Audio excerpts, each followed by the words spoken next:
Pemirsa, viral di media sosial video yang berisikan sejumlah orang memegang senjata dan mengucapkan kata-kata yang bernarasi provokatif. Assalamualaikum warahmatullahi wabarakatuh. Perkenalkan, saya Najwa Nafisa Badriah dari Prodi S1 Hukum dengan nomor NPM 301244040. Di sini saya akan menjelaskan tentang kasus ujaran kebencian untuk memenuhi tugas akhir semester.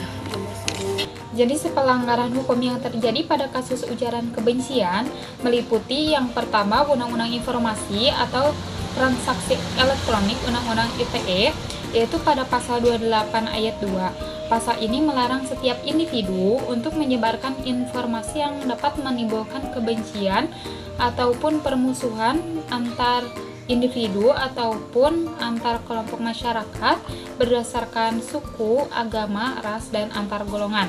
Dan yang kedua yaitu pada pasal 45A ayat 2, pasal ini mengatur tentang sanksi pidana untuk pelanggar pasal 28 ayat 2, yaitu hukuman paling lama 6 tahun dan denda paling banyak sebanyak 1 miliar. Selanjutnya ada pelanggaran Undang-Undang Hukum Pidana atau KUHP.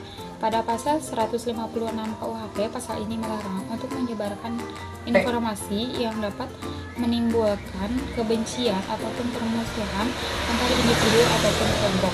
Lalu pada pasal 157 KUHP, pasal ini melarang untuk menyebarkan, mengumumkan, atau mempublikasikan suatu informasi yang berisi ujaran kebencian kepada suatu individu ataupun suatu kelompok.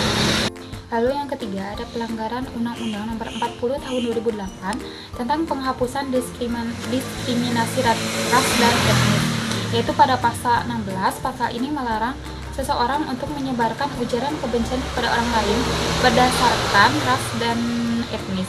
Jika ada yang melanggar pasal ini, maka akan dikenakan hukuman yaitu penjara paling lama 5 tahun dan denda paling banyak sebesar 500 juta.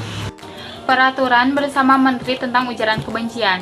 Surat keputusan bersama atau SKB antara Menteri Komunikasi dan Informatika, Menteri Dalam Negeri, dan Ketua Polri tentang definisi penanganan dan pencegahan ujaran kebencian.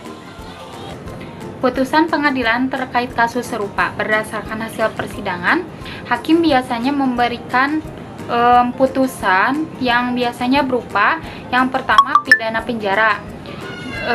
Hukuman penjara bisa diberikan kepada terdakwa selama beberapa bulan ataupun maksimum selama 6 tahun. Lalu yang kedua ada denda, bisa dikenakan denda administrasi atau sesuai Undang-Undang ITE dan maksimum sebanyak 1 miliar.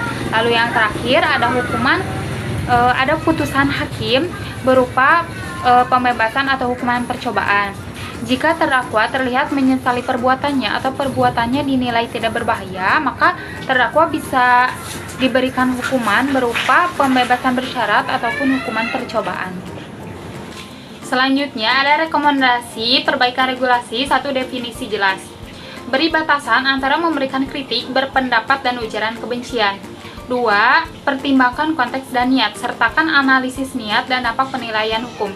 3. Asas proporsionalitas, terapkan hukuman sesuai skala berkala. 4. Peningkatan literasi digital, edukasi masyarakat tentang batas berpendapat di dunia digital. 5. Mediasi dan restoratif justice, dorong penyelesaian konflik secara damai sebelum masuk pengadilan. 6. Transparansi hukum, pastikan penanganan kasus dilakukan secara terbuka dan diawasi oleh lembaga independen.